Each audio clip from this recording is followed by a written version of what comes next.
Once we identify problematic accounts, we need to take action and make sure they can use AES. All pre-Windows 2008 and Windows 7 operating systems need to be upgraded. Contact the vendors and upgrade or configure non-Windows and legacy applications to enable AES support. Identify the accounts created before AD upgrade to Windows 2008, whose password hasn't been reset since, and reset this password twice, with the full AD replication occurring between the password reset, in order to replace both keys kept in the current and the history password attribute. Reset the KRB-TGT password twice as well, if required, and update the existing key tab files to use AES256.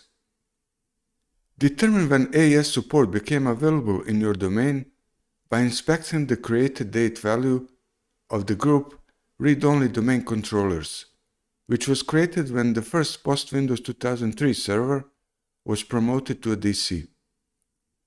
Once you have the date when AES support became available in your domain, identify the accounts whose password hasn't been changed. Password reset updates the account's attributes and enables the features introduced with schema upgrades. Since AD stores two secret keys for each account, one for the current password and the other for the previous one, we need to reset password twice for all the affected accounts. We also need to make sure that the first password reset change has been fully replicated across all domain controllers before resetting the password the second time. It's best to do it over a couple of days and verify the change has been replicated before the second reset by checking the password last set attribute on all DCs for the affected accounts. If the password of KRB-TGT account hasn't been changed since the introduction of AES support, we will need to reset this one as well.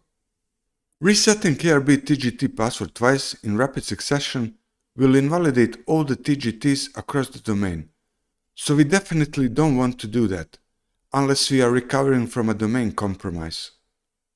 It's advised to reset it once and wait for the TGT validity period to expire, which is 10 hours by default, and then do it again. You may want to use the script referenced below. Finally, once we identified and fixed all the issues, we may proceed with disabling all non-AES256 encryption types, including AES128, if not in use. First, we need to confirm that there are no non-AES256 ticket request events in DC logs.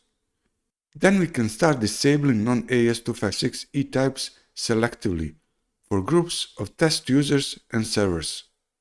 You may notice that if a domain account is unable to use AES, it may keep using something else, for example RC4, even if you disable RC4 for the account and its host, as long as RC4 is enabled for domain controllers.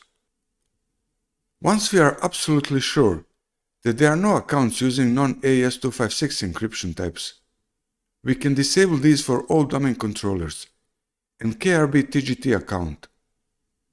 At this point, accounts unable to use AES256 will not be able to log on to the domain.